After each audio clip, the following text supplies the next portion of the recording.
Like the worst kind of person to be during a disaster, like in terms of sleep, is the people who have to sleep naked. Oh, Yeah. I mean, I'm Yeah. almost there. I just wear a t-shirt, but Well, underwear. That's far from naked. yeah, I guess. We're just always pantsless. said- That's all we are. I don't ever kink. Look, I do sometimes, but I try my best never to kink shame people. But at the end of the day, I think if you have to burn a lot of calories to get off, then it's just it's never like it's fine, I just get off on something. It's always like, well, this has got to be happening, and then I got to be hearing friends in the background on the TV to really get off, and then you gotta play some TNG. It's like there's too many calories, Yeah. It has to be during a Ross line. The two really weird things I've heard as kinks in the past were, remember Andrew Weiner, the politician who got Oh yeah. So he got caught with his wiener. Yeah, literally. I mean, could not be named more appropriately. Yeah.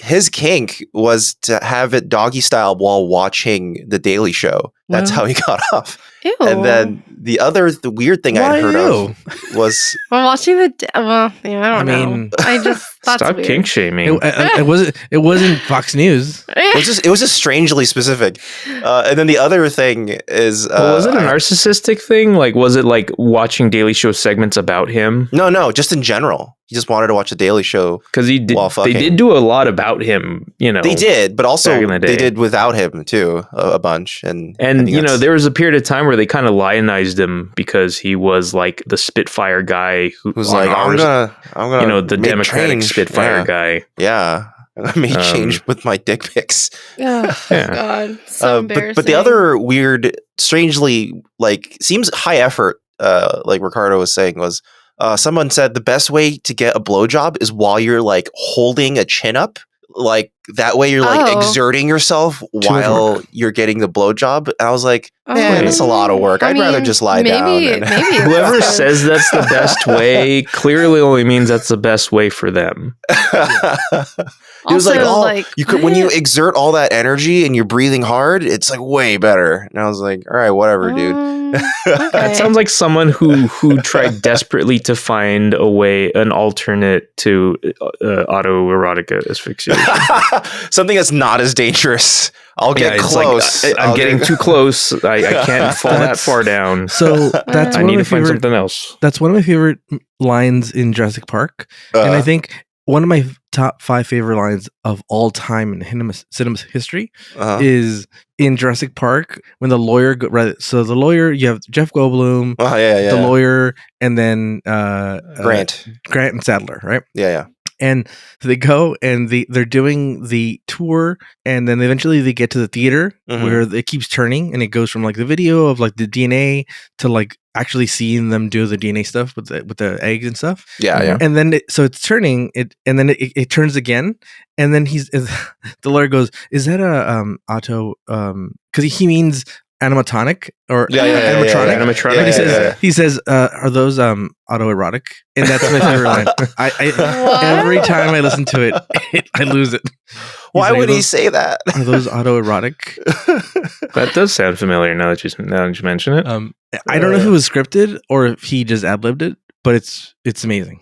It's very Goldblum. Very, very, very, very, very newbie Star Trek. Welcome to Star Trek.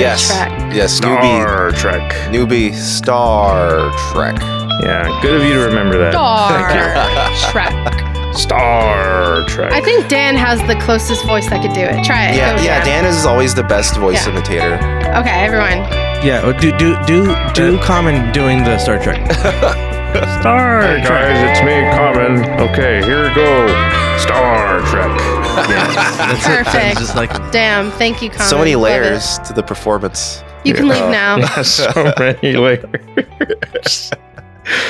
There's so many layers to this onion known as Common. Welcome back, Dan. Yeah. Common's just like an ogre. Oh, you have a kitty behind you, Ricardo. It's like perfectly. Yeah, it's right there. well, yeah. Hi. Hi, baby. Oh, dang. Oh. Cutie. Oh, okay. All right. Well, this week let's do a quick intro. We haven't done it in a while. We're Newbie Star Trek. Are we recording? Are we recording? Oh, we've been recording. Yeah. Okay, sorry. And we're here with other people. Hello, everyone. Hi. Hello. My name is Dan. I'm the one who sounds like this. Like Common. And then just Common. Yeah. Well, I'm Carmen. God. And if this is your introduction to my music, I'm so sorry.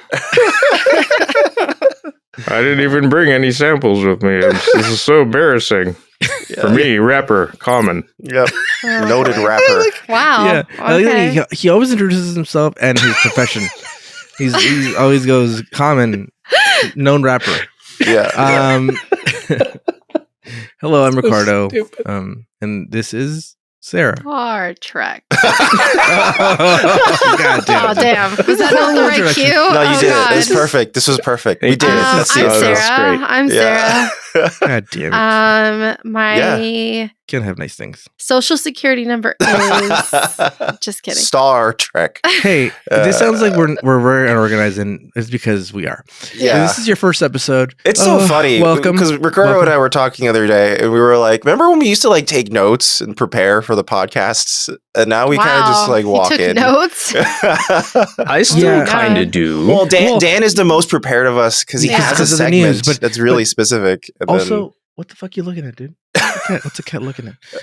But also, Ghost. like I play the episode while it's going, and all my notes come back to me. You just kind of remember it in your brain. Head. Yeah, exactly. So Zombie. So what I want to say is if you're a new listener, welcome. If you're an old listener, thanks for coming back. Where were you? We missed you. But you've worn out, you're welcome. Yeah, you son of a bitch. But I also wanted to say a couple things. I wanted to say that if you're a new listener and you're easily offended, then this podcast maybe isn't for you. And it's okay. It's okay. Not every piece of media is for everybody. We get True. it. Mm-hmm. So thank you for coming. Thank you for listening for the first 5 minutes. But you're not going to like this podcast if you're easily offended. If you're not, if you're a long-time listener, thank you, Jackie. What's going on with you? When they were going to find out that Jackie's not listening anymore. I know. It's possible. We haven't heard from her in a little bit. Yeah, she moved to Jackie, are you okay? overseas. Send us a We got line. her name wrong too many times. Yeah. Send us a line. Are you alive? Are you all good?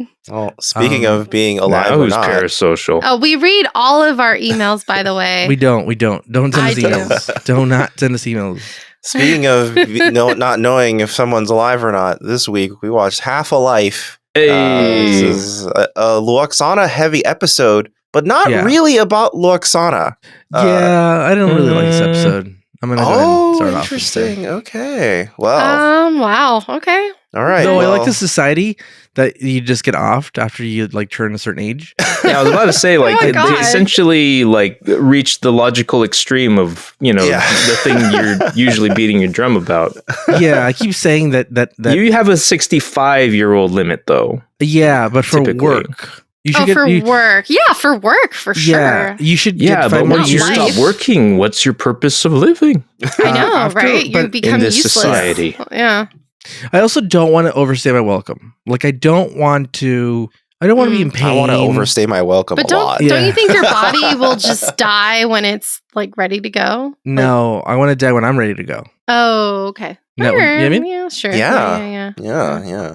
That's why I don't. I mean, you can do that. No one's stopping anybody. Here's the thing about humans. We've worked with enough science that we've extended our lives so much, and I don't think that's natural. I think. I mean, people used to die when they were like 40, right? Yeah, like, and that was all you got. So that's actually a misconception. Oh, here we go. I don't think so. so. Well, I'm gonna do my glasses thing here. So technically, he like shucked his glasses up. general adult life expectancy has been increasing, but it's only been by like 3 to 5 years. The reason why a lot of life expectancy numbers from way back in the day are thrown off is because they were counting infant mortality rates, and those were much, much higher than they were nowadays. So that threw the average down like crazy. If you actually remove that's still infants, people dying. But those are infants. Like it's like because births went wrong. No, but you're not taking into account. You're not taking into account like pre antibiotics. When like if you got a cut, you're dead. They're like Tim, you cut your foot, you're dying. you got lockjaw, you're dead, bro. Like there is. I mean, people were dying earlier. Like before the advent of like surgery and medication and things like that. I mean. There were some things that, like, if it happened to you, you're done. Before, in the olden days, you got diarrhea and you're dead, dude. Yeah. You would, like, shit out your ass diarrhea until, too like, much. you literally were dehydrated. What a horrible way to die. You just diarrhea to death. If I don't have diarrhea a few times a month, I'm not eating good, dude. You know? I'm not eating good food. Oh my God. I'm not being adventurous eater. You know what I mean? You're not. You got to get back on the streets and try those. That's why they call you the Oregon Trail. Yeah, dude. That's you're not having dysentery. You're not eating adventurously. That's my new food podcast, The Oregon Trail. The dysentery you gotta eat trail. that mysterious like cyan and magenta fruit. Yeah. Oh God. I mean, to be fair, that was also like Anthony Bourdain's like philosophy. Whenever he was traveling to eat, he was just like, "Fuck it." Like, if I don't get diarrhea at least a couple times, I'm not eating just well. to not be afraid of diarrhea. Just like, don't be afraid. Well, I mean, he probably had a lot of diarrhea. Yeah, he said he did. Like maybe like 1 out of 4 trips he had diarrhea, but he was I mean, because your body is not used to eating like all these different types of food. Like you can't just eat like you know random. I don't know. Part of it also is depending on what country he went to. Is like okay, like some countries that he went to, just different terms. Well, it was that, and also when they were like, "Oh my God, Anthony Bourdain is here," they would like serve him like a really great meal that's very rich, and he's like, "Oh God, it's so fatty," and then the next day he's like, "Well, it's all coming out as oil," so you know. Yeah. So here's the thing. Here's a theory I have. Maybe I shouldn't say this because it's a good script idea. But that let's say you traveled in time. Say you traveled in time 25 years from now, like to the past, 50 years to the past, 75 years to the past. You would definitely travel with germs that they didn't have. Then. You would kill a bunch of people. Yes. And the my God, imagine back, like bringing COVID back now. Oh my God! Imagine bringing back herpes back then. You know what I mean? Oh, they had herpes. They had herpes. Herpes has been around for a while. Well, not the Mayans, dude. Mayans just. I'm sure the Mayans had some herpes. Mayans had no herpes, dude. Herpes has been around for a while, dude. The concept of zero and no herpes, bro. No herpes. Yeah. In fact, that was kill a bunch of people. That was the Mayan and the Aztec way. They'd say no herpes, bro. Thank God we live in a society without herpes. What's herpes? Thank God we don't know. Yeah, exactly. That was there. Yeah. Let's play more of that thing that they always describe as like basketball. With the hips. And pour blood down the pyramids we've built. Yeah, and, you know, for weather purposes. But yeah, Half a Life first aired on May 6th of 1991. Lwaxana Troi. I get it now. Half-Life or Half-A-Life? Yeah, it's a reference to Mario 64. Yeah. I thought, so is it like basically, is it... Oh, wow. Okay. Is it referencing that like 60 is half a life? Is that what it's saying? It's just more of like a metaphorical. That's not half a life. That's I don't think they meant to use a mathematical like go with mathematical what do we think halfway? Well, no, like 40. 40 is probably half life. I don't know what people die. Well, when you're middle aged, that's why they call it middle aged. But what is middle aged? What age is that? That was more like 50, I think, these days. Yeah, it could be 50. Because what's the average? Somebody look it up. What's the death? I don't want to live to 100. I don't want to live to 100. Average I don't death. want to live to 100. Average death in males are like 77, females are like 78. Yeah. USA. Let's see. Life expectancy in the in the United States is 74.5. All right. Wow. But factor in school shootings, Congress. Wow. That's actually pretty young. Young. Factor in school shootings and McDonald's, and that's why. 74 is not old at all. Well, it's because they have McDonald's here. Look at Japan. Japan doesn't have McDonald's or school shootings. What the hell are you talking about? They have McDonald's. Yeah, but it's different. They have Japanese McDonald's. You know who didn't have McDonald's? It's fucking still McDonald's. It might taste a little better, but it's still McDonald's. It's covered in Japanese extra stuff. Do you know who didn't have McDonald's? They spray it with Japanese health spray. You didn't have McDonald's? Who didn't have McDonald's? No, I'm saying, do you know who didn't have McDonald's? That's a question. In general. The Mayans, bro. No herpes? Yeah. No herpes, no McDonald's. Okay, so this is actually really interesting. There's a country, Chad, and their life expectancy for males is only 51.2 years old. Oh, well, because they name everybody named Chad. They only have males. And then the highest is actually Hong Kong, and their average is 82.9, but females live to be average 88 years old. Yeah, females always live longer. Yeah. Well, because they're not doing stupid shit like jackass stuff, dude. The average for males is 82.9 in Hong Kong, and the average for females is 88 years old in Hong Kong. If you want to know why women live longer, just go on YouTube or Instagram or TikTok and see what dudes are doing. You know, jumping off buses, hitting each other in the dicks, fighting in wars and stuff. Yeah, doing stupid things. Oh, that's crazy. That's amazing that Mexico is only 66.3 for average for males. Damn. That's fine. Damn. Wow. That's fucking nuts. Anyway. Let's go around the sun. May 6th of 1991. Let's do it. Whoa, it's a very short trip this week because only 7 days passed, and back then news was slower. Oh my god, Dan! I thought you were gonna say because there's a gas shortage in 19. You remember? I thought it was a year there was gas shortage, and like that's why. No, I don't think we have gas. Or we didn't have a gas shortage to report at this time. Thought it was a good joke setup. Dang, sorry, I didn't use it. I'm sorry. On May 2nd. On May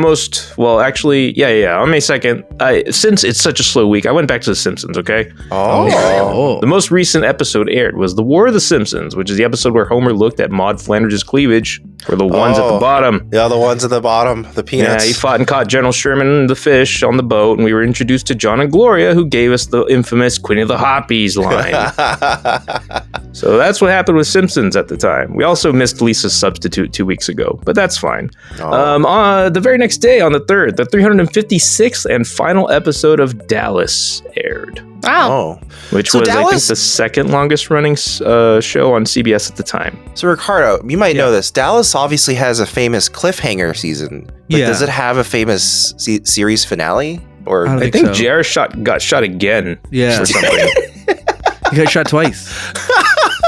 Yeah. How many times? And then that also was a cliffhanger, I think. That was resolved in a movie later or something. How many times why would JR get shot? Is he really that unliked? Because his name is JR. William JR gets shot all the time. And he lives in Texas.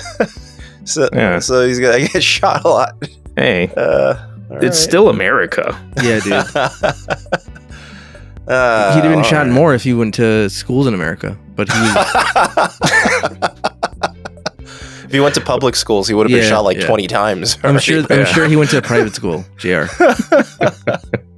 Oh no! And actually, that's our trip around the sun. We had nothing. We had almost nothing this week. All right. Nothing happened. Let's see if this will unceremoniously stop the music. Then hang on.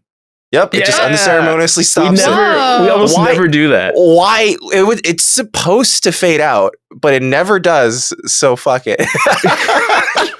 Why doesn't it fade out?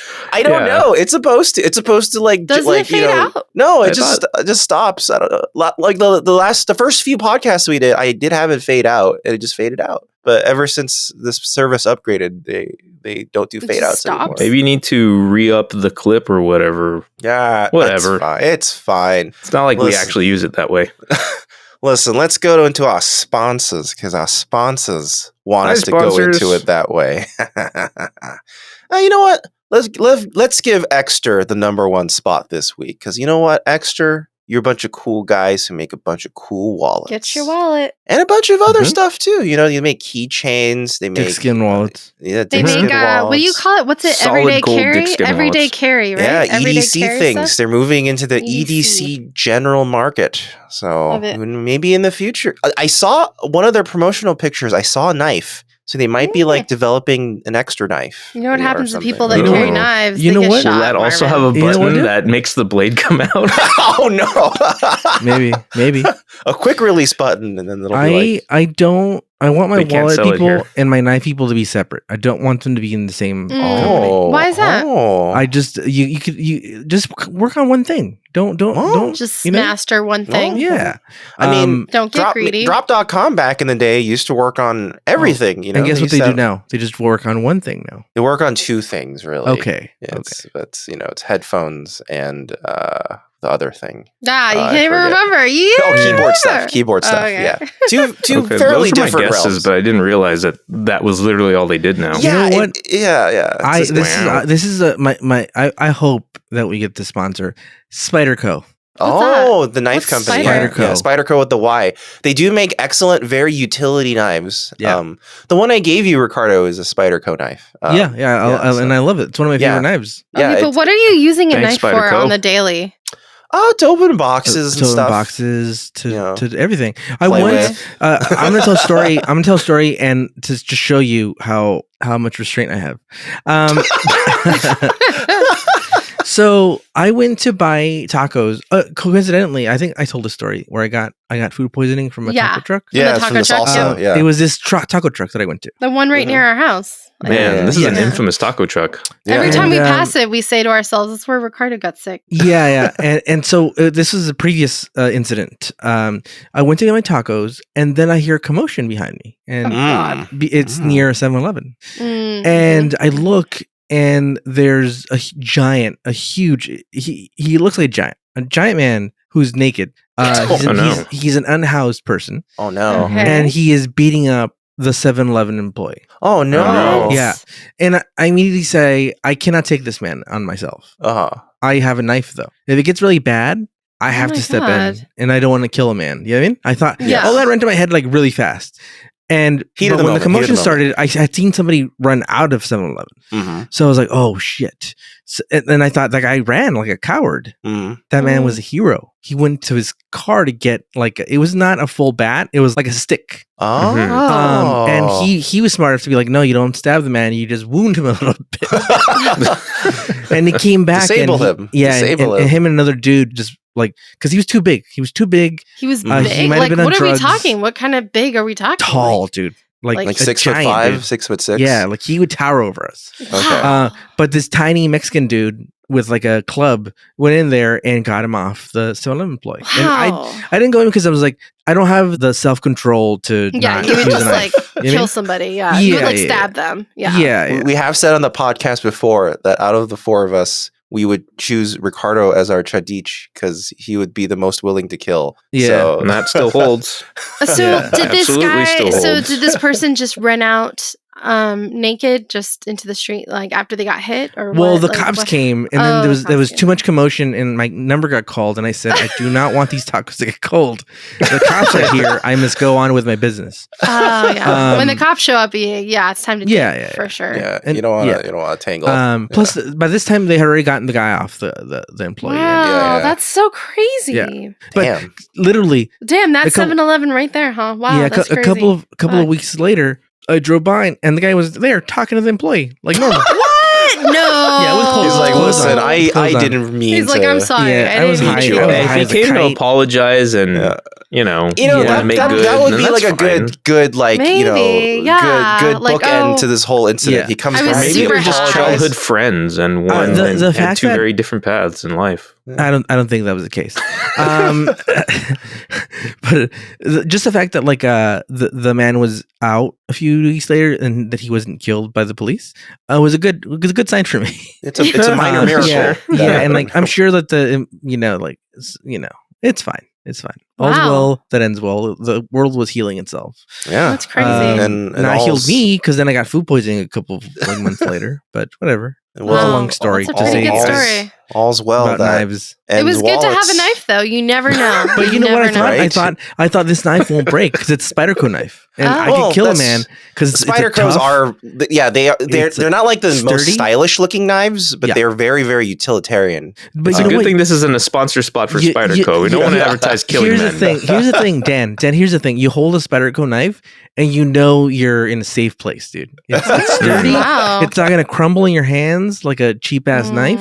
It's sturdy. If you were Liam Neeson's and you were fighting fucking wolves, this knife could kill 5-10 wolves and like nice, still be sharp as hell. That's how they rate the knives. Yeah. How many wolf kills? Yeah. How many? This knife is 70 wolf kills. Yeah. Oh my god! A katana is like 1 million wolf kills. No, katana because it's long and you got to go through bone, so it'll get dull fast. I want so badly for this to be a real metric. Here's the thing: is the knife though? It doesn't go all the way to bone, so you can really stab wolves in the neck, and like it doesn't lose its sharpness. You know what I mean? It's quickness. But a katana, it's gonna get katana stab. Katana stab. I guess you could stab, but if you don't know how to wield one. Yeah. I mean, it's like a technique in kendo. You can win a round just by stabbing the guy's neck. Yeah, but you think these wolves are just going to stand there, dude? Yeah, I think these wolves will back off when the ref says stop. Yeah. Not these wolves, dude. They're street wolves. Street wolves. They're like street sharks, but street wolves. They're LA wolves. Okay. Even wolves can be jawsome. Yeah, it's true.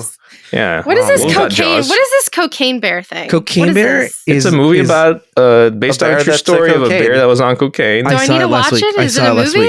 Do I need to watch it? From what I've heard, you don't need to watch it. Ricardo says yes. Marvin, you shut your pie hole, dude. Shut the fuck up. If you feel compelled to watch a bear on cocaine, that's your movie. Am I going to feel sad about it? Does it live? Does it die? I don't think it'll live. They don't show it dying. Because I don't want to watch animals die, because clearly the bear didn't take the cocaine on purpose. Well, let me tell you the real story. It's a real story? Yeah. Just this part. In the 80s, late 80s, I believe it's late 80s, early 90s, late 80s, they were smuggling drugs into the United States, and specifically like the South. They would just fly over and they would drop it for drug dealers on the street level to grab it, and this for particular the street case, wolves to pick up. Yes. Yeah, for street wolves. And this particular case, they found, and this is a true story, they found the guy who had fallen off. He might have just been really high and he'd fallen off the plane, and he had a bunch of cocaine with him. But then they found, weeks later, days later, they found a bear in the woods that had its heart exploded out of its body. What? Exploded out of its body? Yeah, it like, because it ingested so much cocaine. Oh, how is that even possible? I don't know if it exploded out of his body, but his heart exploded. Maybe it exploded internally. There's like a chest bone in the way. Like, that'd be crazy. Yeah. So like an explosion, it just ate all this cocaine and just like died? We don't know if it ate it or if it snorted it. We don't know how smart bears are. Yeah. Maybe it got really high. Hopefully it had a good ride. We don't know if the bear had a credit card.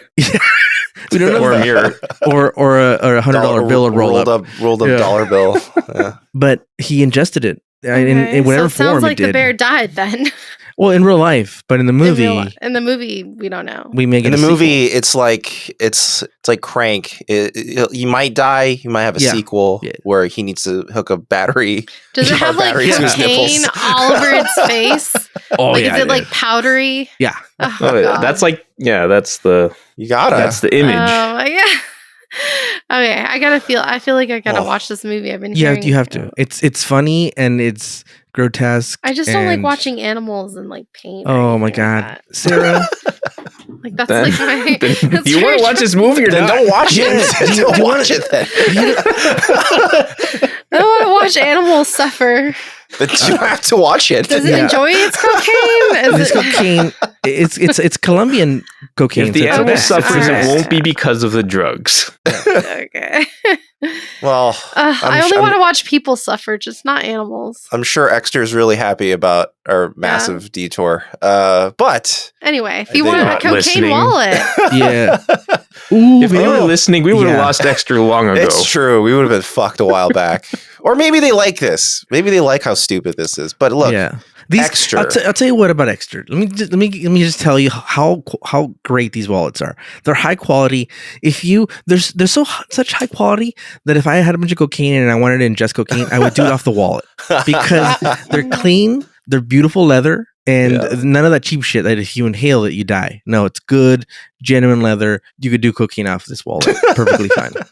Awesome. Go for it. Give us a code, Marvin. Give us a code. Yeah, well, listen, if you want to check out what Extra has to offer, head on over to ekster.com. That's ekster.com and use our offer code Newbie when you check out for up to 25% off any order site-wide. You can also go to shop.ekster.com/newbie and you get that same deal. And I just want to remind everyone, this is a stacking deal. So if there's any sales going on, let's say they claim, 15% off because of a sale, you get another 25% off on top of that. So it's a win-win situation. You might as well. It's like a gangbang situation. The mental discounts are stacking. Yes, it's true.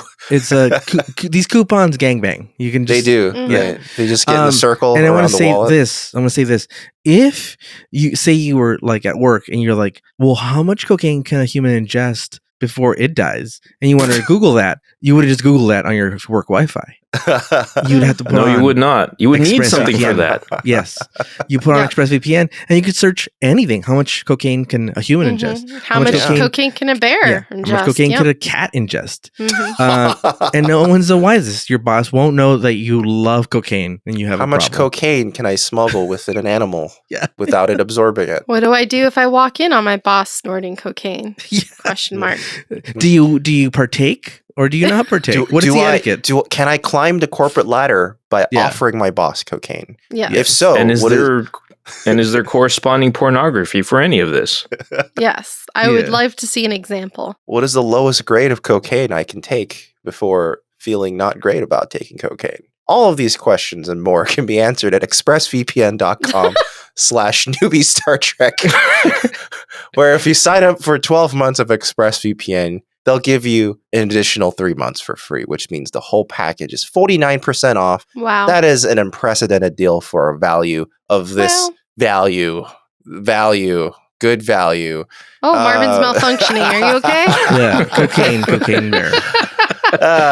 But, if you're not sure about it, 30-day money-back guarantee, and, it's ExpressVPN. It's one of the, you don't have to take our word for it. Look at the reviews all around the internet. It's one of the best. Don't go to the internet without a VPN. Oh, it's like chicken and egg. Search for ExpressVPN, but don't search for it without ExpressVPN. How do you do it?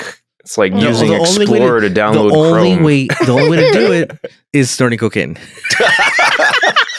Yeah, snort some cocaine, then head on over to expressvpn.com/newbie Star Trek. They're gonna love that. They're gonna love that. For 12 months, you get another 3 months for free. God damn it! Ooh, We did. Do you think, look, Tasha did 35 take drugs, minutes right? on cocaine. Yeah, she did. Yes, yes. She was like, drugs are amazing, Wesley. Amazing. You should take it. It's like, Wesley, don't be an idiot. Drugs are amazing. Yeah. Just take the drugs and then have your mom remove the addiction. Yeah. It's easy. That sounds fine to me. Yeah, why not? Wait. We talked about do you this. think this happens, right? Like this could happen, right? That's the thing. World? Beverly, remember there was that episode where there were those aliens and the rich aliens, and they were feeding the poor aliens heroin? They thought that was they were forcing them into an opioid crisis. Yes, essentially, yes. That's true. Yeah. So this is like planet America, Earth, just right? like America and the crack crisis. Yeah, and then Beverly was like, Picard, we have a medicine that could just cure them right away. Why don't we just do that? And Picard's like, no, we can't because of Prime Directive and shit. But what? That means you could do that for Wesley. Oh, that didn't stop him how many other times before? Yeah, that comes up in this episode too. Yeah, well, let's just have Denise Crosby look into it first. Ricardo, could you please tell us what happened in this episode? Tasha's you know what? So sometimes I like her introing this, and sometimes I don't like her enunciation. and it upsets me wildly. Much. Yeah, it's a little I just want to yell God damn it, dude! This is why you died. You were enunciating too much, and Venom killed you. So okay, this episode I liked some of the themes discussed, but overall I didn't like it because Lwaxana annoys me a lot sometimes. Yes, she does to me as well. She I is don't like her character very much at all. Written more annoyingly than she has ever been written so far. In the first act, like they just run a gamut of all the like annoying tropes that a character like her can go through. I love some of the times. I like when she's peppered in lightly. Mm-hmm. She's like a really strong spice. You know what I mean? You're like just a little bit of it goes a long way. If you have a lot of it, if your dish is all Lwaxana, it's gonna be a shit dish. I don't want take out the bay leaf before you serve it. God damn it! Yeah, too many bay leaves in this fucking stew. So we start off in Lwaxana Troi doing the intro. Like it's her log. Yeah, that's rare. It seems unnecessary at the same time. Exactly. Well, it's just like my mother is on board. We don't need a woman to be talking in the beginning of the episode, right? Guys. During Women's History Month, Ricardo? Damn. It's Black History Month still. No, it's over. It's Women's History Month as of today. It's officially March today. Yeah. Well, I watched this episode during Black History Month, so it doesn't count. You know what? Fair point. Yeah, I watched it a few days ago, so it was still Black History Month. And guess what? Very little fucking Geordie. What a shame. You know? They gave him a break. I mean, he does show up to protest against Lwaxana making a picnic on his table. Is she wearing black contacts? Like her eyes seem like yes. dead. Yeah. So it's like a betazoid thing. Yeah, full betazoids have like they don't have like their whole thing is supposed to be like an eye, like a pupil. Okay. They don't really have an eye. But what about Billy Blue Eyes? Are you saying wait? Look weird. Sorry, what? What about that blue-eyed guy? Because he was halvesy. He was halvesy, right? Was he? Yeah, halves? Yeah. He was halvesy. Okay, it was only half. Never mind. Yeah. She's wearing like black. But he was way better at being a half betazoid than Deanna was. The secret to the betazoids is that the reason their eyes are all dilated is because they're fucking high in cocaine. Yeah. There we go. Yeah. So anyways, the episode here's what the episode's about. Let's talk about it, and then because I watched this 1.5 times to really get into it, and I thought there's not a lot I have to say about this episode.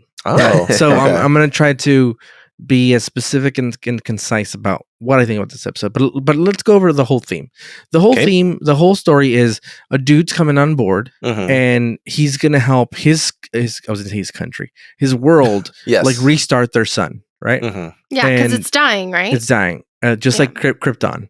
And he is going to start, they're testing these photon torpedoes to shoot into the sun and get it going again.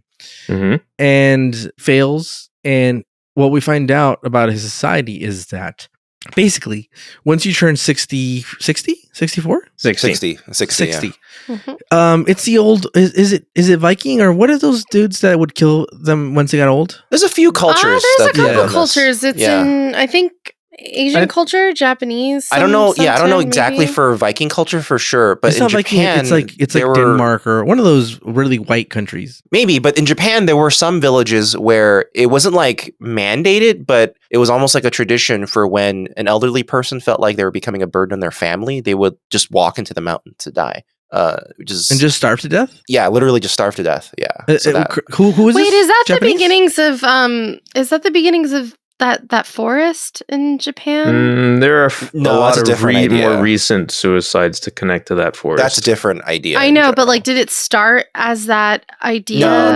No. Or was it always like? No, that was. Let me look it up. No, because it was various villages in general across Japan. I don't believe you. Let me look. Well, I don't believe you.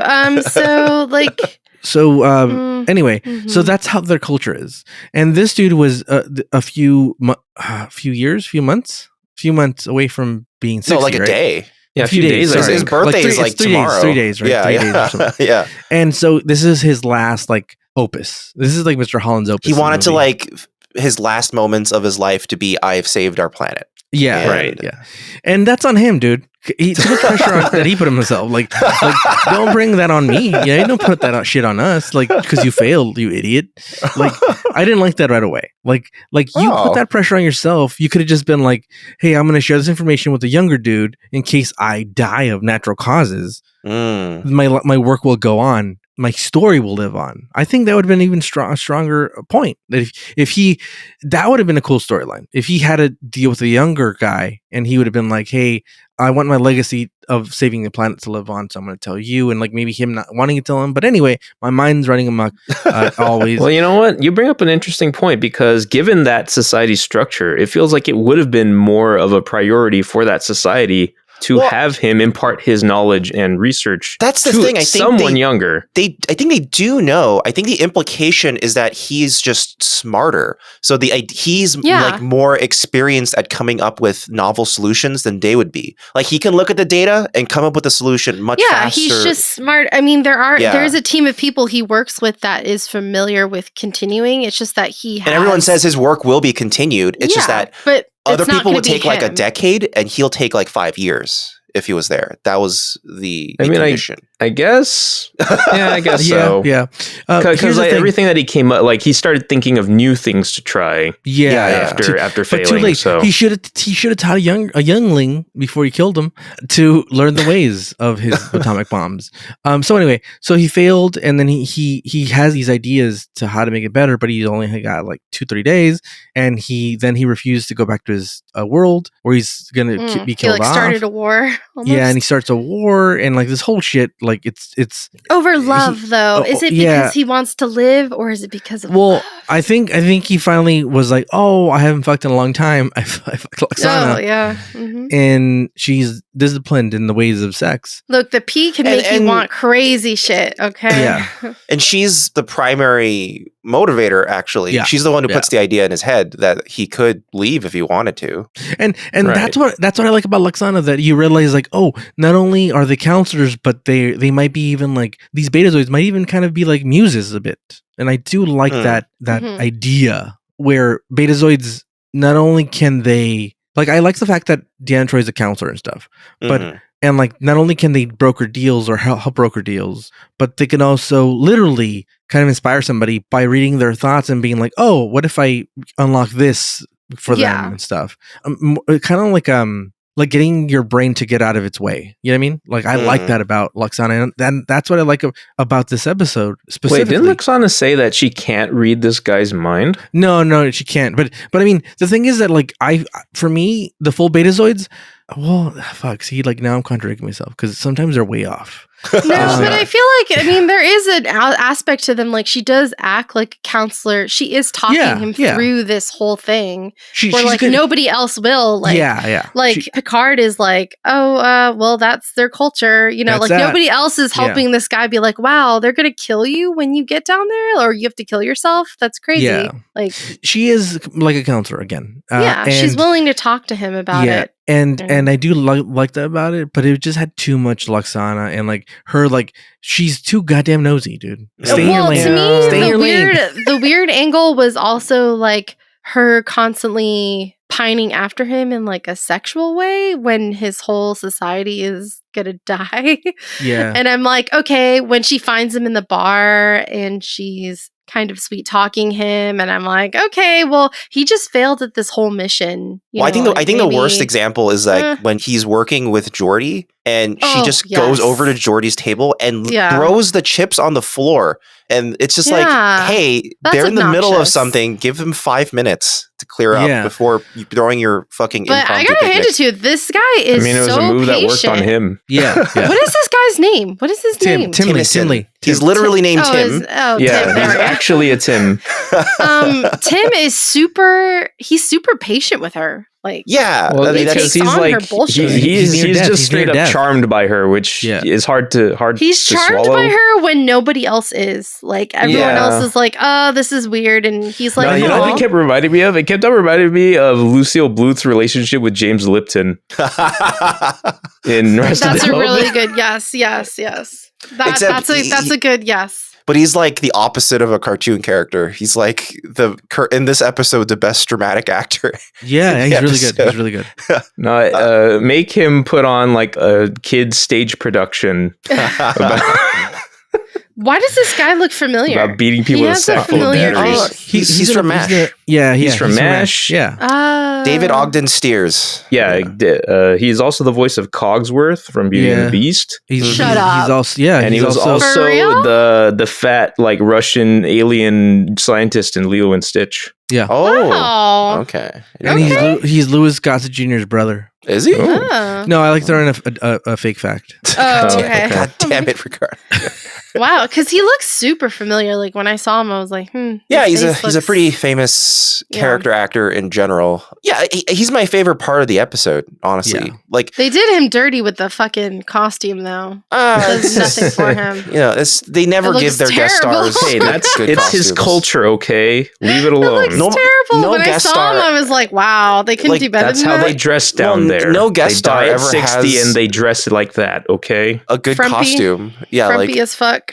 It's like, remember when Riker's dad came on board and they gave him that really awful sweater and he had to wear that the whole time? Well, and he's like wearing a frumpy outfit and then carrying like a pelican case, like a weird, or when like the Jesus guy came on board and he was wearing the sweater onesie, they gave him a camel toe. I mean, they never have the guest stars dressed flatteringly. It's weird that why are they carrying like a camera case as their like briefcase? I don't know. It was futuristic. It's like right hard there. Cases were like kind of uncommon and exotic. Yeah. Also shiny. Needs to be shiny. Why does Lwaxana? Yeah, Lwaxana, yeah. Why does she have so much access to everywhere? Like she just goes on the bridge. Because she's privileged. She's the holder of the chalice of the something. She's technically an ambassador. Oh, she is? Oh, wait, what? So that's kind of why she has she employs some cartoonish interpretation of diplomatic immunity. Yeah. Although the guy who wrote the screenplay, Peter Allen Fields, he basically, this is the first time he wrote a Star Trek script. And he went through all the Lwaxana episodes, and he came to the conclusion that basically Lwaxana has the ability to go wherever she wants, depending on the moment. Like it's just moment to moment. Like, I mean, that is a cartoon character. Yeah. It's just like not really. She's like an anomaly in the dynamic of Star Trek. Like she literally has a what does this button do moment on the bridge in this episode. And that's like pushing that button, and that's such a tire. Like it makes me just go, oh, you fuck off. Yeah, that's what I'm saying. Like, why does she have access to even do that? Because ambassador. Yeah, diplomatic. I mean, also she's family of the crew. Yeah, and and people are kind of like used to her being around, and then they're kind of like just putting up.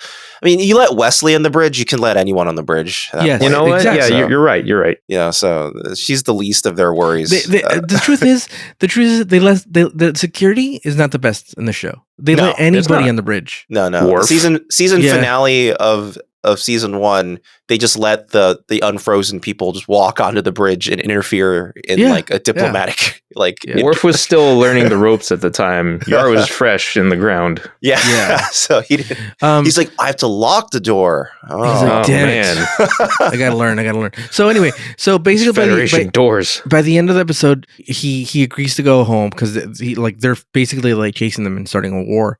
And Lwaxana asks Picard to go. She's like, I'm not going to try to stop them or anything. I just want to go with him. Basically, to kind of what I took it to be with him in his last moments on live. Mm-hmm. Yeah, which I think that's a very nice act. I like that. Yeah, it's like the last act or so of Lwaxana is the most like human they've ever made her, which is like, good, nice work, but.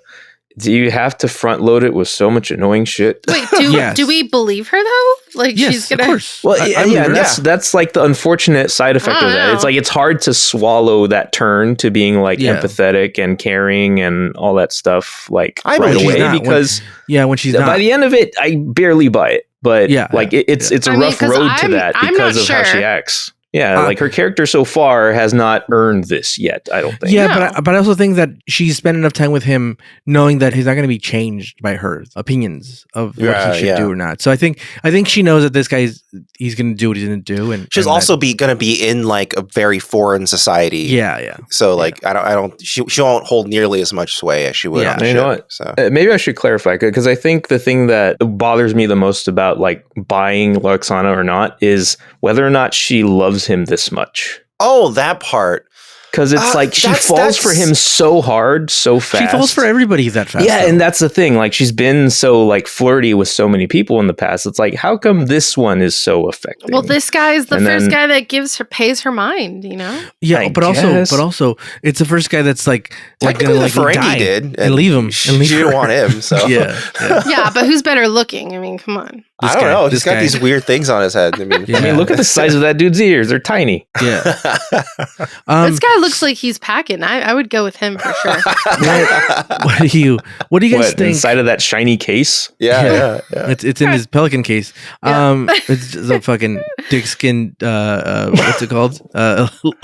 Wallet. He's like, you want to touch my Maybe dick skin after wallet? the night thing, she fell in love. Like, she caught feelings because she had that good D, you know? She was like, damn. Yeah. This guy fucks really good. So what do you guys think about this thing where like they die at 60? They kill them at 60. I don't agree with it. I mean, personally, I don't agree. It's rough as like a rule of society, but I wouldn't mind an easing of general like stigma around suicide, though. Decided. Yeah. Well, hold on, but we gotta analyze the reasons that they put in place. So their reasoning for having you kill yourself at 60 is so you don't place a burden on the children. On others. Or on others. It also preserves your own dignity and integrity. Yes. So do we agree with that? It does getting older inherently make you place a burden on children, friends, family, people around you, the government, society? I don't necessarily think so. There's there's a lot of variables. That's not a yes or no answer. Yeah. I've always disagreed with the idea of people shouldn't be taken care of because they are a burden. Otherwise, that's sort of the point of society, is so that like people who are, less advantaged, they can be taken care of, right? I mean, that's why we have welfare programs. So you believe we have an obligation to take care of this people? I mean, if you are in much better means and you have the ability to spare some ability to help someone lesser means, even if it's like by paying taxes, know, I think that's definitely something you should do. You're obligated to do, because like otherwise, it's then the logical conclusion is everyone for themselves. At which point we're no longer a society. Like, why are we cooperating at all? Then here's what I like about this show. This is even a wider thing. Here's what I love about this show, and why I think the idea. And it's funny because again, if you're a new listener, I'm a newbie. I'm watching these episodes for the first time ever. Watching Star Trek at all for the first time ever. I watched some of the movies, but too high to remember. I remember some of the J.J. Abrams ones, but they were very different. Yeah. And the concept that I love about this show, it's funny because coincidentally I watched the first episode of Mandalorian today of the new season. Oh, and when it started, I'm like, oh, that's why I love this show, and that's why I love what Jon Favreau's doing, which is it's very cinematic. Like some of the movies that they made recently are not cinematic. Like the last, I know we're talking about Star Wars. Calm down, listeners. I really love the Rian Johnson movie. I thought that was cinematic, but the J.J. Abrams movies were not cinematic. They didn't deserve the time they had on the screen. Well, never mind just like talking about Star Wars. Now you're like incensing Star Wars fans themselves. Yeah. But I'm saying I love Star Wars, and watching the show, I was like, oh, that's what I love the show. This show is very cinematic and very a very specific story, and I love this. This is great. And then when watching this is what I like about this show. That immediately, like, even when there's a episode I don't like, I'm like, I love even the themes that it kind of like makes you think about, but also like the larger theme of the needs of the many outweigh the needs of the few. Right. And that's what I love about I love that concept so much. And if we all thought that way, I understand why this show is very popular. But I don't understand why the show is very popular with like, look, the show always gets political with conservative leaning people, because like, and I don't know if it has to do with the generational thing, because it feels a lot like, here's what it feels a lot like, America does specifically, that like, I'm of an older generation, I've gotten this, I didn't get the shortcuts when I was younger, so you shouldn't get them now. And also like, well, you're taking advantage of this. And my theory has always been like, And I'm taking into account that I'm a full blown atheist. There's nothing for me after this. I'm not doing it for larger. You're going in the ground or being sprinkled over the ocean. Yeah, or something, I'm not doing. I'm not. None of my actions in life are accruing points for God. No, they're nothing. There's no scorekeeping in my life. The only score I'm keeping is giving my kid good memories, and is the fact that a lot of people, and I would say conservatives, they're even the debt forgiveness thing, like the student debt. It's like, debt, no one forgave my debt. Why should we forgive? Like they won't learn. They won't Ridiculous learn. Argument. And it's like even now, like the job Marvin and I had, we worked together, and my theory was always like, why make it difficult for people who are coming under you? Like if there's a new hire and whether they're an intern or something, why make that? Why having to hate somebody or having to like? No well, if I did it, they should go through it. Like no, hey, this is a shortcut, dude. If you could take this, do this, dude, because this will make you like rise up faster. People will notice you better. Like, why have people? If you know that people suffer. Yeah, it's not even like giving somebody a cheat code. It's like if you have a map that gives you a shortcut to your destination, why not give it to them? Why let them walk around aimlessly? Tell them like, hey, this is the way. And the same thing with a lot of things, like oh, well, we can't give people welfare; they'll just live off of it. It doesn't matter if you're telling me out of 100 people, 75 of them are taking advantage, but 25 genuinely fucking need it, and it betters their life for the best. Yeah, those are good numbers for me. Like I'll pay, give me higher taxes as long as everybody has health insurance. Because I mean that goes into the death penalty too. Is that like killing one innocent person? Is that enough? No, that's like the converse of it. Well, I'm just thinking about like that makes me think about that. Is it a way to justify if even one innocent person dies? Is it okay? No, I think there's no justification for state-sponsored death penalties. Yeah, I think it makes no sense to me. We really quickly got into a goddamn or liberal fucking agenda, dude. But here's the thing. This is we're very I wonder liberal. who always gets us there. Yeah. But here, overall, you say we. No. But the show is about. I mean, this show is talking about very serious things. No, we always broach on the subject. All the themes of the show are very liberal. Like, how do you think? Yeah. Well, like this, it's fucking communism. These people are living in communism. Yeah. I think the explanation for that is because I was thinking about this because we get lots and lots, especially since we've gone onto YouTube. There are so many people who are like, "Hey, man, I'm a conservative and I love Star Trek." I'm like, okay, this is interesting. You're a minority, but you're a vocal minority, and it's interesting.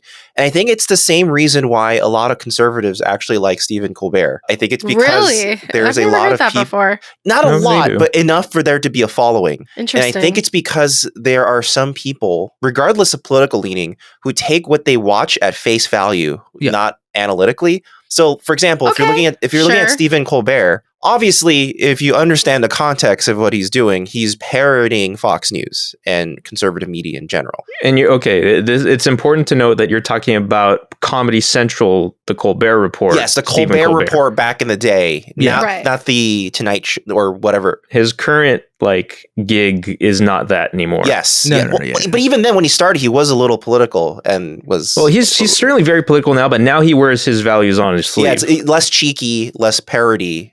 Like he doesn't do it using, irony. Yeah. But I think that if you look at it at face value, you just then go, well, yeah, he's saying things that I think I kind of agree with.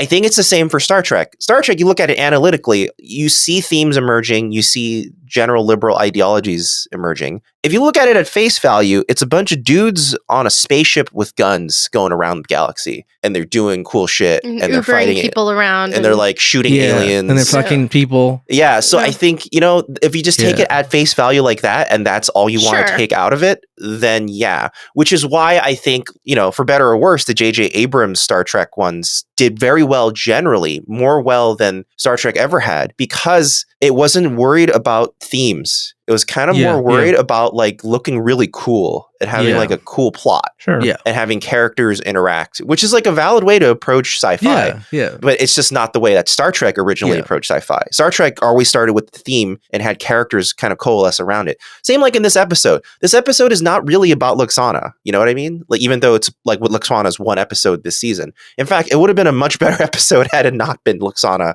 and some other character. But who? Actually, I had that question and I wanted to pose it to you guys. If it wasn't Lwaxana, who could we swap in that place and play this character if it Could have been Deanna? Could have been Beverly? I guess so. But as a love interest, though? Yeah, I think, well, maybe not for a character that old. You would probably change the character, maybe like make it so that, you know, he maybe, but then that would also change the nature of when they die, right? So it can't be like 60. But in general, maybe there's an older person on board. That I think if Pulaski came back, that would have been perfect. Yeah, you know? I actually think this episode would have hit differently if they had lowered the age. Where like, then it would be like way more of a what the fuck are you guys doing? The 60 is almost reasonable. I guess so. I think they made it 60 on purpose to make it seem like an arguable point, so that I mean, but 60 is not. I mean, going back to our average age calculations at the beginning of this episode, 60 is not old. But 60 is more reasonable than 30 or 40. That's our point. It's not about. I don't think that's a good argument because it's like.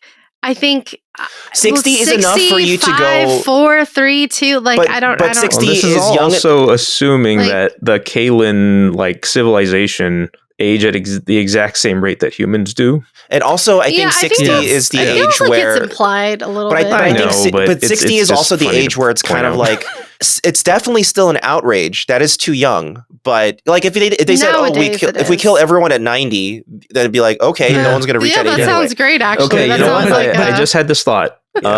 One good thing about it actually being Lwaxana at her age is that. Like there's a tender scene with Deanna in the transporter room. Yeah. Yes. Where you know, she cries and is vulnerable in front of Deanna, and Deanna gets to give her the line, "You won't die before you are dead, or before you die." Mm-hmm. And like it's revealing or it's illuminating about Lwaxana's own insecurities about her own age. Yeah. Because she starts like, you know, she's projecting. Like, she's like, how dare this society, like this entire society is essentially saying that I'm worthless. I'm probably past this age already. I mean, or about to be that age myself. That's how society now works. Like you reach a certain age and you're just kind of like treated like trash. Well, okay, but then there is a big difference between now come home and we will fucking kill you. Versus, it's a big difference. Like here's what I always yell about. But it makes fucking sense, dude. I'm not saying you need to die at 60. I'm saying you have to retire from politics if you're 60, 65. Okay, I agree with that. Because it just doesn't make sense that someone with very old values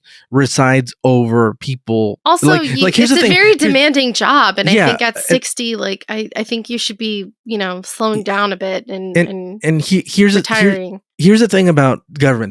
They say, well, governors and senators and all that should represent the people. There's no one. I guarantee there's no one serving in public office that's representing me. There's no one who's like full-blown atheist, doesn't care about fucking religion, doesn't care about anything, doesn't care if you practice religion. If you practice religion, good on you, dude. If it makes you a better person and want here would be my only message if I was in the goddamn Star Trek world.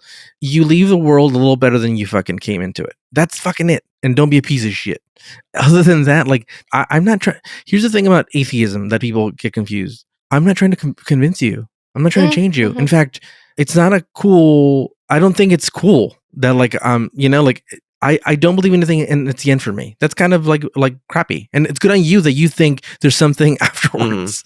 You're shooting for something. You're not an evangelical atheist. You are just a personal atheist. Well, there's nothing to peddle. Yeah, there's nothing. Sarah, there are tons of atheists. They're very passionate atheists out there. I'd say most atheists. I mean, in are peddling Ricardo's their case, atheism. you don't feel like there's anything to peddle. Yeah, there's nothing for me to peddle. Like good on you. In fact, I feel like I love that my wife is not an atheist. I love that about. Oh, that's interesting. Us. I love that because not only is the kid getting both versions, the thing is, I don't want him being peddled religion before he's 18.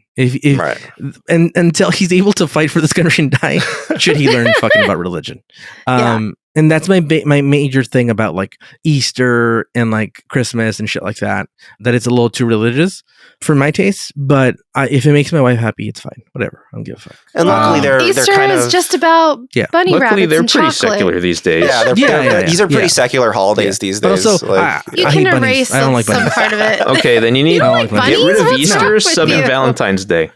Yeah, there you go. I hate Valentine's Day. Yeah, I know you do. God damn it. Is there a holiday you like? New Year's, right? Was that New Year's? No. No, not New Year's. I mean, Thanksgiving is often safe because you can it's just not religious, you can reduce it to a celebration of food. Well, but Thanksgiving's also really fucked up too. Yes. So Thanksgiving, if you're big on family, yeah. I love Thanksgiving. Because well, indigenous people, right? But, and like natives it's basically stuff. like, it's hey, remember when they came over and they just wiped out a fucking whole civilization? Let's eat. Cheers. Yeah. And the holiday is quite opposite of what really happened, which is it is funny that they think like these days, based on what they've researched, it's believed that the first Thanksgiving was probably the Native Americans saving the settlers from death by giving them food.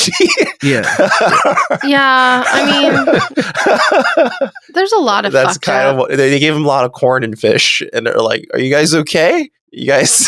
and then like, every year they celebrate how they're still reaping the benefits. You guys are building these wooden houses that keep falling apart. Are you sure you don't want us to teach you how to build other things? Okay. And they're like, you know what? We like that you taught us all this stuff. Let's give you smallpox. These blankets are great. Yeah, these are great blankets.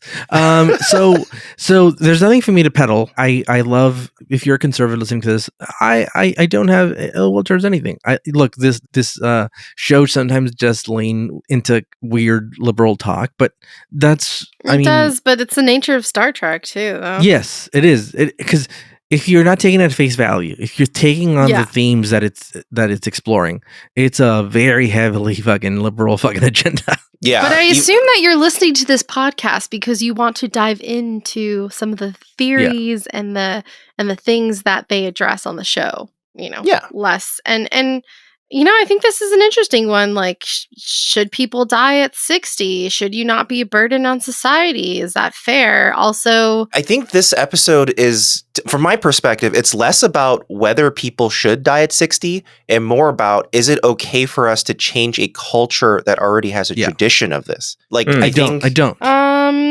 So I think that's the larger question. Legit question that comes up. But, and then we should also talk about his daughter that comes on board. Yeah, his daughter is the full, I am definitely into this.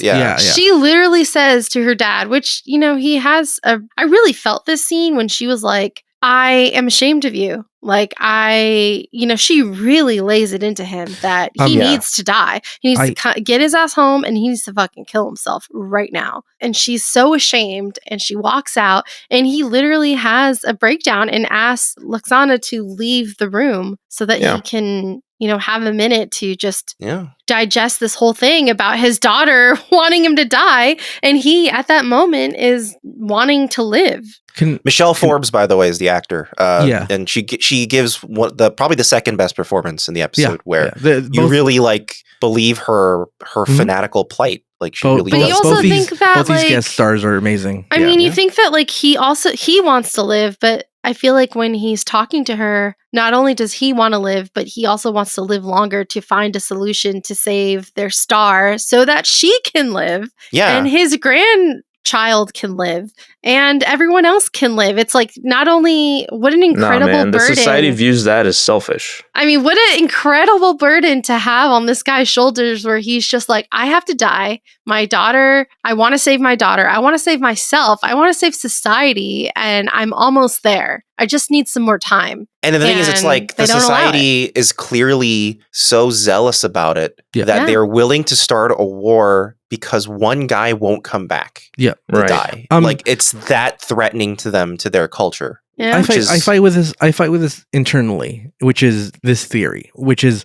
I believe you should be able to do whatever the fuck you want with your body. If you want to get tattoos, you should be able to get tattoos. If you want to have an abortion, you should be able to have an abortion.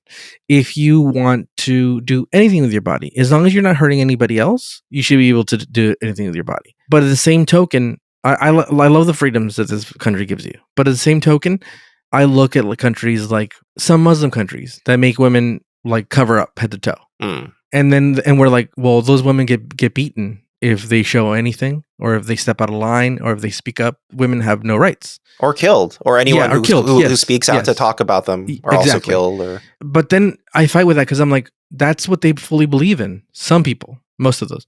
What is it our right to go into a country and be like, we don't believe that, those aren't our values, you shouldn't do that, like change the culture. Yeah, and Right. but then it's like, but then I fight with this. I'm like, well, then, but the women should have the freedom to be like, well, I don't want to be part of this. I'm going to move to a different country. No, you're gonna get killed if you do.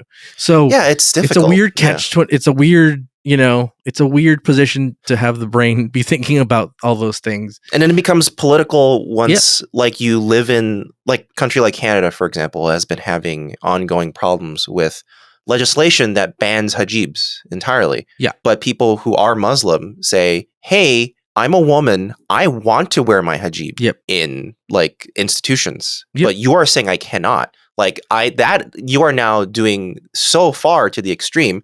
And there's, a lot of sentiment where it's like, oh, it's not just like a woman's liberation sort of legislation. It is basically anti-Muslim legislation. Yeah. Because they're also banning turbans. Well, you can think like in France where they started. Exactly. France is doing a similar legislation. Yeah. Also does this where if you wear swimsuits that are more covered up or, similar to like a full on, just cover up, that would be representative like what a Muslim woman would wear to the beach. They would arrest you. Which is ridiculous. Which is crazy because you should be able to wear whatever you want to the beach. So, right? so what is how? It's if like, I want to go to the beach in a fucking wool sweater and furry pants, I should be able to wear whatever I want to the beach. Yeah. Right? Would that get you arrested in France right now? Probably. No, I don't know. But there is legislation, regulating, and a lot of this, I think the biggest danger to women are men. I've always maintained this. And I just feel like a lot of the people making I think the greatest danger to women is probably aliens. Like who are the people making these? I mean, sure, women are also involved in these, and that's a whole conversation about internal misogyny and things like that. But I just feel like men are always, no matter if this is cross-cultural, cross every country, society, I think a lot of majority is men wanting to just control women and women's bodies and what they want to do and whether they should. I don't even think I think it's just men controlling, period. Like that's the problem. Like men aren't just trying to control women. They're trying to control everything. It's human. Everything. It's humans trying to control other humans. That's the biggest danger to humanity. And it's the same reason why like I don't like religion, but I don't want to preach unto you my atheism because there's nothing to preach, but I also don't want you to preach unto me that I should be doing this or not doing that. I don't want your values imposed on me because at the end of the day, and here's where I gotten people on a technicality that I like to always bring up with gun people, and patriots. Do you live your life by the Constitution or do you live your life by Bible principles? And if they say Bible principles, I'm like, great, that's a beautiful way to live. I don't shit on that. If you want to live your way like that, perfect. I like that. There's some cool, interesting values in the Bible that I agree with. For sure. But I say cool values love thy neighbor, right? That's in the Bible. But here's this. Here's the thing. Do you think God believes in technicalities? Is my next question. Do you think when you get up to heaven and they're like, hey, dude, you could have prevented a bunch of kids from getting shot in schools if you just changed the thing. Yeah, but that would have fucking violated my fucking the Constitution of America, motherfucker. It's like, yeah, but like, do you think that's a technicality that they're like, well, that's fine, I guess, because it's the Constitution. No. That do you think God would rather you preserve your liberties than save children is what it comes down to. Yeah. Well, these are God-given rights, remember? Oh, that's true. That's and true. I also don't understand why, like when you think about laws and legislation that talks about women and abortions and what people can have sex with who and this and that, honestly, I'm like, why do other people care so much about what other people do with their bodies in their homes, in their, like, why do you care what I do with my body? You don't even know me. Like, it is why? a way to control. It's a way You to don't even know it me. threatens your way of life. You don't know me. You will never know me. We will never cross paths. But it's a way to maintain patriarchal values. It's crazy. The whole point of patriarchal values, like when it comes down to it, is that women can be treated as property, and if they are treated as property, we can make rules about them. Specifically, it's nuts. And I mean, if you deep dive into patriarchy and the way it functions in society, I get why it exists. It's negative to everyone, right? It's not negative just to women. It's also negative to men. Of course. Yeah. It gives different expectations of men and the way they should act, which are extremely toxic. And I really feel for parents who are raising young boys. I don't know, man. It's tough. Society really pushes young boys in a fucking certain direction. There are an alarming amount of young men who idolize the wrong people. Those Andrew Tate people, man. They don't fuck around. There you go. They will pay $5,000 to get punched in the face. So. And that's why this again another episode that proves my point. No other human, no other intelligent life in the universe will ever visit us. Or care for us because we're fucking monkeys. Yeah, we're literally monkeys. Yeah, I believe you when I think about Donald Trump, when I think about Andrew Tate, when I think about certain people. I'm like, yeah. No, there's a starship above us right now with crew arguing about whether or not to take our guns away. Yeah. And they're like, nope, prime directive. But they're fucking nope, prime they're directive. Killing children down there. I think of it more of as all we have to do is flip the switch. Tim Lee. All we have to do is flip the switch. All their weapons disappear. Their atomic bombs, I think of it their more nuclear as weapons. Hitchhiker's Guide to the Galaxy, where I think they're more thinking about, should we give them notice that we're going to bulldoze their solar system for a highway, or should we just not even bother? Should we just fucking bulldoze them? Because I'd say not bother. Well, they did give notice if you went to the correct in Hitchhikers where you would see in Hitchhiker's Guide to the Galaxy they did give a notice. You just had to look at the very specific place in the bureaucratic whatever. Like that was a joke. Yeah. I mean, I think right now they may just be even arguing. It's not even worth it. I think humans, when you think about it too long, Marvin and I have been watching How the Universe Works. And if you think about it too long, you think about how we're just these tiny little things who have made up all of these little laws and rules and said, oh, you human over here on this piece of land is suffering. Did they bring up the pale blue dot? Over here, Not yet. You over here are not suffering, and you are killing people. And it's just like, if you think about it too long, you're just like, this is all bullshit. All of it is made up. All of it is made up. I was reading something. Somebody posted something like, both my feeds are people, like some people like posting pro-Israel stuff, and then some people posting pro-Palestine stuff. Mm-hmm. And I'm like, this is why, again, the aliens will not come. Like 2,000 years ago, fighting in the fucking sand. 2,000 years from now, fucking fighting in the sand, dude. Not figuring our shit out, dude. We could make an iPhone, but we can't figure out how to. There's more technology in an iPhone than there is in this fucking the rocket that went to the moon, but we cannot figure it out. We don't want to figure it out. We don't want to figure it out. That's the problem. Is we don't want to set aside. All deserve to die. Anyway, and we will die. That's how it ends. I give this a 7 out of 10 starships. All right. I give this an 8 out of 10. No. I'm going to go 8.5. 8.5 because I really liked Timmy.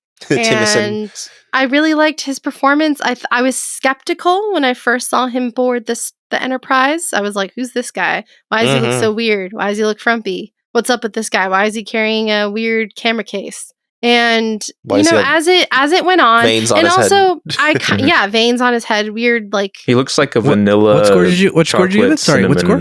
I gave 8.5. 8.5. Okay, but then also I kind of relate to his mission, and I want him to win because he is where we are going to be at. Our star one day, our sun is going to die, and maybe not in our lifetime. No, I know. You don't have to worry about that. Ovulate. Or even your daughter's lifetime. No, not in anyone's lifetime. But one day somebody will have to face the problem of the star is dying and we don't know what to do. My thinking is that we're probably going to be wiped out by something far closer. Yeah. But it was fun to think that this could be the position of humanity. Maybe if we got through all the hurdles of not killing ourselves with nuclear bombs, not wiping ourselves out because of climate change, which we will probably die by all of these things prior to we get to the point where the sun is dying. If we get out on the other side of all of that, that means we are Star Trek. Exactly. And I thought that was interesting. Like, I resonated. Like, I was like, I really want him to come up with a solution. He doesn't at the end, which is sad because, in about 60 years, 40 to 60 years, this planet's going to die, which I'm like, at this point, let the fucking guy live. You guys are all going to die anyway. So wait, did they give a set time limit on when the sun was going to actually go down? They said they had about 40 or 60 years left or something like that. It was something about that. Yeah, it was about the time where they had a lifetime. If they had to pass it on to the next generation to figure it out, they'd be cutting it really close, may not make it. At this point, it seems like they're not going to make it. Yeah. Okay. If there's any time to abandon that rule, it would be around then. So that's exactly why I was like, okay, well, you guys are going to die anyway. Might as well just let him live. Or also, it might be the best time to enforce that rule extra because who wants to be burdened by old people in your final hours? You're like, wait, actually, can I volunteer before 60? Can I go now? But yeah, I give it 8.5 because I felt like, oh, well, maybe humanity could be in this position one day, thinking about how we can save our sun. If that's the case, he shouldn't think about it too hard. Just let it happen. Yeah, exactly. But you know what? I really believe that we will be long gone before we have to face anything like that. Oh, it's even closer. So I'm looking it up on Memory Alpha now. Kalon, the sun, was expected to turn into a star by 23, or a red dwarf by 23, not a red giant by 2390. The episode takes place on 2367, so they have less than 23 years. That's not bad. Yeah, so they're on fucking death's door. Like, they're going to die. Then, that's a decent reason for Tim to want to, last a little longer. Like, the stakes are very fucking high, right? Like, the stakes are everybody and everything, right? So I think, to me, that's what makes this episode interesting, is I love that the stakes are super high. Lwaxana is a little annoying, but whatever. I think she has some gentle moments that I do appreciate, especially as I'm getting older. We're all getting older, but we're all grappling with dealing with getting older and how society treats you. Not nearly to this degree yet. No, it doesn't. Okay, maybe because it's different. I'm a woman, right? And society treats older women very differently than they treat older men. This is true. So I think for women who are aging, it is something that we think about. It's something that you have to grapple with. I mean, health-wise, image-wise, how society treats you, how your job treats you, how all of these things work together and are not looking good when you're aging. Especially for women. It's particularly difficult. So allow me to offer this platitude. Age is just a number, baby. It is just a number. Except a hard, cold fact of a number. It depends in what situation you want to consider this number, but yeah. I would give this episode 8 out of 10. I think if it wasn't Lwaxana somehow, but like, you know what I mean? Like, they managed to keep all the other parameters. Like, it's like an older lady of higher status who was trying to convince this guy to... Just someone who wasn't as annoying. Yeah, because it's not just a character that is the problem to me. The problem is that Majel Barrett is just not a good enough actor to me to carry off... Or that's the wrong term. She is the wrong actor to carry out these types of dramatic scenes. She's a good comedy actor. Yeah. And she comes off really good in comedy scenes, even when she's annoying. Like, comes off when she plays dramatic, it feels like, fake sitcom dramatic, as though it's part of a ruse. Yeah, and she clearly isn't practiced at it, and it doesn't look right. I think And it doesn't help that she's paired with a guy that's blowing her out of the water in terms of acting performance. He's super serious, and he's good at doing his dramatic acting. The guy looks like he's gonna like burst into tears. He does more with a little look and a word than Majel Barrett does with an entire soliloquy. Yeah, he's so still. Yeah, but it so works so well for him at the same time. It's good. Doesn't it look like he's about to cry like every 2 seconds? Because he is. Because he's legitimately. He's always like. He's legitimately like worried and life. depressed. And his life's work is failure, but his still able to fall in love. Still able to fuck. You know. Yeah. He's still, and be like a very kind person who's even in his failure. The very first thing he does when he fails, the character goes, "Thank you, everyone. This was a great honor." Like he doesn't like make a big fuss. He decides to like. Thank everyone for helping him so much. And I think like where the performance differential is sort of exposed the most isn't even in scenes between the two of them. Cause I think he like kind of matches her energy to kind of like he's a good enough actor that I think he like kind of syncs with her. It's when they're in separate soliloquies. There's one soliloquy that Dan pointed out where she's sitting on the transporter bay and they're like starting to zoom in on her and that's supposed to be like her big moment and it just doesn't work. Like this single shot on her where they're slowly zooming in and try to give her a dramatic moment. And there's a different moment later where what's his actor's name? Ogden Stiers. Yeah, David Ogden Stiers has a similar soliloquy and it starts zooming in on him, but for him it's very effective because he kind of is giving a commanding performance of what he's feeling emotionally.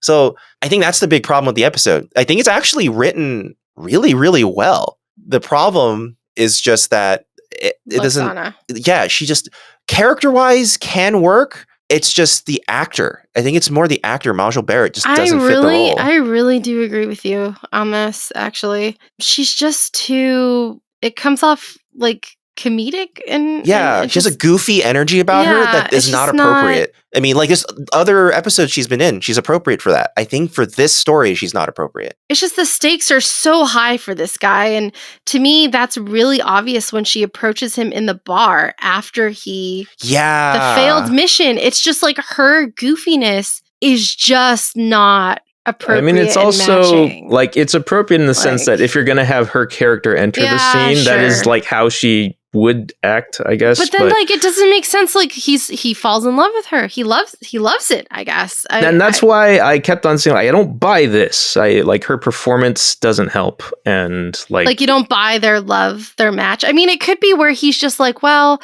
it's endearing that she's kind of rude, you know, and thinking about herself and talking about herself during this very monumental mission that I just failed. And it's hard to believe that somebody would then spark like a love interest out of that. But I had forgotten exactly how this episode went. So I thought what was going to happen is I thought when he didn't know what to do with the handshake with Picard, I thought that was going to be foreshadowing of him not knowing what to do with cultural customs in general, right? He's completely foreign to them.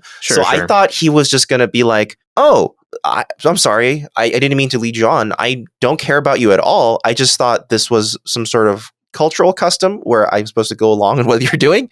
So I for some reason thought... No, it seems like he genuinely really loves her. Yeah, I think once the elevator scene is kind of where it's pointed out the most directly, where it doesn't seem like it's a polite thing. It seems it's more of like I am genuinely interested. But it also could be one of those things where it's like opposites attract type thing. Like he's very serious, composed and whatever, and she's very real. Yeah. It's a classic pairing. You know, like sort of she's comedic, she's goofy, she doesn't say all the right things, she says what's on her mind, and she's, you know, they're kind of a little bit on the opposite She's really spectrum. direct and brash, where he's like very quiet and doesn't really want to cause any trouble. And he's definitely not, they're definitely not a match, you would think, but he really does like her. Like, he really does love her. I seems like. Yeah, and I think, like, to the point, I think it's like what makes the relationship seem believable is the way he responds to her, not what she's doing. What she's doing seems more part where it does work at all. Like, she seems like she's playing the same act she's been doing for years. Whereas when he reciprocates, it changes her performance. It makes her performance seem more genuine as a response to him. That's why I kept thinking James Lipton. It's like some person being an absolute like idiot, obnoxious asshole, and James Lipton's just in the corner going, incredible. You know, it's like oh yes, that's what it feels like to me. But Marvin, you have to point out the sound boom. Did you find it? Yes. There's a rarely, Did you see it, Dan? Did you find the equipment? No. The equipment shot? Okay. So there's an unnecessarily complicated shot where Lwaxana is in her room with Deanna reflected in the mirror. Mm-hmm. And do you have the time code? Maybe Dan, do you have that? I don't have the exact time code. If you scrub through, you'll find it. But the thing is, for people who don't know about like camera setup and whatnot, the fact that they have to reflect another character in the mirror, then rotate the camera all the way over when she walks over to the wall, and then have her come back. This is actually an extraordinarily difficult camera move. This is way more difficult than it looks from an audience member's perspective. And because of that, like they have to like light basically like 3 different setups without worrying about while also worrying about making sure stuff isn't reflected in the mirror that they don't want to see, and making sure that the actual lighting setups look good from position to position. And because of that, they probably didn't have that much time to rehearse. And so whenever they move away from the camera, the boom very clearly goes straight into the reflection of the mirror. Yeah, you just see a black pole. Yeah, and then as it approaches the wall, because the wall is lit very close, you can see the shadow. The shadow of the boom is clearly following her around. And then when it comes back, you see the shadow of the boom follow her back. And it's unfortunate. If they had more time to rehearse it, they probably could have figured out a better position for the boom operator. The illusion has been broken. Yeah, and back in the day, you may not even have noticed in a tiny television, but now it's in HD, so we see it all. I don't bemoan them. I do think it was probably not a great idea to have that setup. I didn't really understand that setup with the whole mirror reflection thing. It seemed unnecessarily complicated. The only thing I can think of is that it frames both Deanna and Timson far away from her as a small object while they're conversing. And that thematically could work in the sense that, like she is so ideologically far away from both of them at the moment that, she can't really relate to them. But I think it's too complicated. What they really should have done is not have her walk away in the same take. They should have cut away when she walks away, or just not have her walk away, because it's such a complicated shot that it really wasn't worth it. But I mean, anyway, the whole shot and setup feels like someone's baby. Yeah, but it feels like someone thought about it and they're like, "Oh, I really want this shot and this cool mirror thing." And like, don't worry, it's gonna work. It's gonna work. I swear to God, it's gonna work. And then it doesn't work. And it's like it didn't work. Shut up. Yeah, it's a little much. Yeah. So, Dan, we didn't get your rating. I give it a 7 because I also hate Lwaxana. She's just not appropriate. She's just obnoxious as a character. Like because she's in the episode, it points down for me. Okay. Really? Wow. Okay. All right. Well, that ended up being another kind of philosophical episode of Newbie Star Trek, everybody. Very philosophical. But this episode invited it. I mean, they're talking about like social suicide. So social suicide practices, which is pretty intense. And it was worth it. Or mandated suicide. Yeah, mandated. Yeah. Yeah. I'll just mention that I kept on thinking of The Giver as well. Yes. Yeah. There's a lot of fiction that kind of talks about like not Running Man, but with the one Logan's Run, as soon as the jewel on your hand starts blinking, you got to run, you're supposed to die, but in this case chooses to run. And, it's not uncommon science fiction. I think it's a very common theme, yeah. But I think what Star Trek does interestingly with it is they decided to try to approach it externally. So it's not someone trying to survive within that system. It's someone viewing that system externally and going, whoa, what are you doing? And the person in the system going, no, I'm supposed to do this. Please don't try to stop me. And do we change it? Yeah, and that's interesting. That's a more interesting perspective to me. But I mean, because who are we to say we're right? Don't change exactly. Right. It's really hard. It's really hard to try to be prescriptive to a different culture, even though it may be so offensive to your own sensibilities. It's right. Absolutely. It's yeah.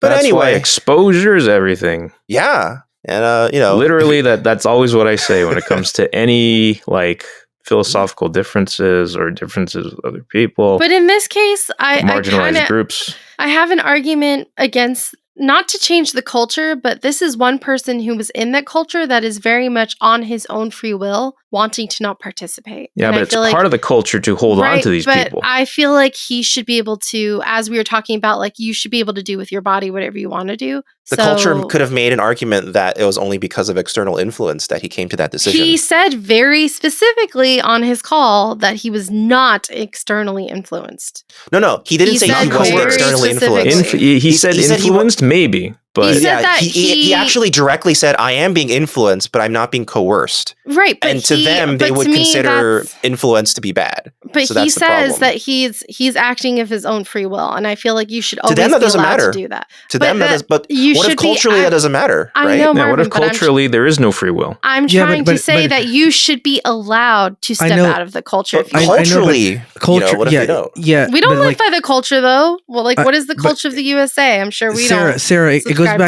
back to the Middle East. Should we meddle in there and go save all these women that don't want to be there when it's not our business? That's not our business. If it's not our business, we shouldn't be meddling. Same thing here. If it's not our business, we shouldn't be meddling. I think the problem is that they are incompatible with that idea of it being free will. You know what I mean? Like they probably would argue that's not even something we should even consider. Yeah. I think that's the problem. And then once you're at that impasse, what do you do? I don't know. I feel like, he's there on the Enterprise. Just because we believe in free will doesn't believe everybody else does, and that we should impose the thought of everybody having free will. Right. Yeah. I mean, it's interesting. I mean, he asked the guy, he says, I'm watching the scene. He's being influenced, but he's not being coerced. And to them, that would be bad. That's why they're so xenophobic. They don't want that external influence.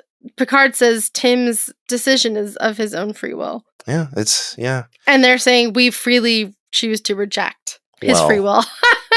Listeners, if you have free will, maybe you'd like to give us a rating or review wherever you're at. Yes, I don't know. However, if you would like to give up your free will, we are now ordering you to mail us at contact@newbiestartrek.com. That's contact@newbiestartrek.com. Oh, I'm liking this. I'm liking other people doing the readouts. That's cool. I like this. So our first email this week actually hails from Scotland, and they have a greeting. Oh, Scotland. But shrimp on the barbie. Right. That's exactly what they do. They put a Scottish greeting Scotland in the subject line, and I'm hoping I am reading this correctly because I researched this just to make sure, but I believe it says Slangeva, and that is how you're supposed to pronounce it, even though it wouldn't be read that way in English. What is this? It's supposed to be like cheers to them, but I think Slangeva means good health. I'll take it. Yeah. Greetings from Scotland. I discovered the podcast via a random short on YouTube and have binged everything in roughly a couple of months. Wow. Man, you guys have made soulless office work infinitely more bearable. Oh, I especially enjoyed your reaction to The Wounded and can't wait until you get onto DS9. If you thought Cardi's was racist, wait until Spoonheads makes it. Oh my God. I don't even like that. That sounds really derogatory. That's a really... that's another one of those that's words such an obvious slur because it is descriptive. Is anything head? Yeah. That's a slur. I don't even feel comfortable saying that. Like, that seems not okay. I have when Chun-Li called Guile Brushhead in the Street Fighter 2 animated movie. Yeah. Oh God. That's horrible. I have a question for Ricardo. Everywhere. I mean, flat tops. Why is it whenever someone is a piece of shit, they're always called Tim? Keep up the great work. We'll be tuning in every week. And remember the Trek rule of thumb, for then they each become great. TNG grew the beard. DS9 shaved the head. Voyager donned the catsuit. Enterprise did Space 9/11. P.S. If you ever need a Scottish Twitter translation, give me a shout out. Kind regards, David. Nice. Wow. Oh, awesome. I like this. I like that idea of just leaving behind. This is my special skill. You may summon me to use this skill. Yeah. Thank you. In defense mode. He's like Liam Neeson. He's got a particular set of skills. Yeah. Still Where not did Tim Scottish. come from? Where's Tim from? Tim, I don't know. Here's how the Tim started. I think all humans are pieces of shit. First of all, the Tim came from. I would tell a story, and this is what I hate about a lot of people will do this. They'll go, so anyway, I was at work the other day and Laura said the funniest thing. And then in my head, I'm like, who the fuck is Laura? Who the fuck is Laura? Why did you bring, is she important? Should I keep track of Laura? Are you going to bring her back up? And then Laura will never come up. Like they'll move on to different things. I'm like, why did you say Laura? If you drop a name, then must she be doesn't even have a line of dialogue. Yeah. And I notice a lot of people do that. They'll name somebody that they think you've heard before, and you're like, I've never heard about this person before. Should I keep this in mind? Is she going to come up in a quiz? Yeah. And then I would do that, and I would try to be as specific as possible when I tell a story. Like, hey, I was hanging out with my brother-in-law's cousin, and like I would just say, like, I'd make sure like they knew like Tim has no implication in the story, and then I just start like replacing that with Tim. Like everybody became Tim. Oh my god, I love that. And so now it's very call specific. Yeah. So like Tim is everybody. Tim's and everybody. Anybody. Nice. Tim is all of us. I like it. Well, I like it. Tim is Spartacus. Add another entry to the are Newbie Tim. Star Trek lore codec. Yes, please. Tim. Tim is a word for our Urban Dictionary. We have an Urban After Dictionary. Tapatio, how it hands. Yeah, a Tim. Stop being a Tim. Yeah, a Tim's also like a fuckboy too. Tim could be like a Tim. Tim is kind of like, you know how you say forget about it and it means everything. Like forget about it. Forget about. Tim is the same thing. He could be a fuckboy. He could be idiot. He could be. I thought Tim just was a placeholder for anyone that couldn't be remembered in the moment. That's true. See, Tim that too. Tim's Tim everybody. is forget Tim's about it. anything. Tim's anything. Yeah. All right. Tim is the schwa of people. Yeah. Well, David, thank you very, very much for that kind Scottish Tim. greeting. Thank you, Tim. And listeners, thank you very much for listening to Newbie Star Trek. I know we got Star Trek philosophical. Yeah. But we love having you around. Trek. Well, we'll get some other things we do. Head on over to fugitiveframes.com. We got links to everything we do there. We don't do anything else. We do so much. What are you talking about? I was literally going to say we do so much over there. So much on what? On our other stuff, we do other things. Yeah, do we? The Fugitive Frames Film Podcast. We don't do anything. Well, we have Fugitive Games. They're dormant right now. Present tense. If you like games, but you know what? There's a lot of fucking content on Fugitive Games. I did not record years of my life on Phoenix, whatever that name. That not years of your life. It was years of my life, Dan.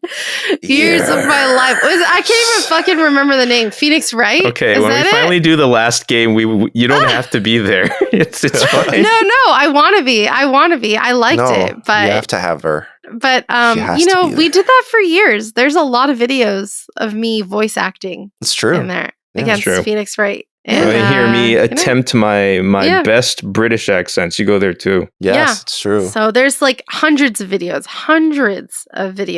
Yeah. Hundreds. Maybe thousands. Hundreds. Hundreds. Lots of Tims. Decidedly in the hundreds. But yeah. So Fugitive Games. Check it out. Fugitiveframes.com. That has links to everything we do. Next episode, we're going to watch The Host. Not the Bong Joon-ho movie. The Host? But there is an episode called The Host, which introduces dog water? It introduces a very important new species called the Trill, which is the Trill. It's going to be really interesting. I'm already intrigued. Not to be confused with the Tribble. It sounds like something Master P would say. Yeah. Instead of saying the thrill, he would say the Trill. What a trill it's been. Yeah. The Host. Does someone get taken over by some worm or something? Oh, you'll see. A tapeworm. Buttworms. I have a buttworm right now. Yeah. You'll see. But yeah, that's going to be next time. Are there tapeworms somebody's eating? That's going to be next time on Newbie Star Trek. Secure your formaldehyde. Stay safe, everybody. Stay safe. Don't take tapeworms. Don't do it. Don't take no wooden nickels, nobody. Goodbye, everybody. Bye. Bye. Calming out. I was here the whole time. Goddamn, sorry. Bye, Tim.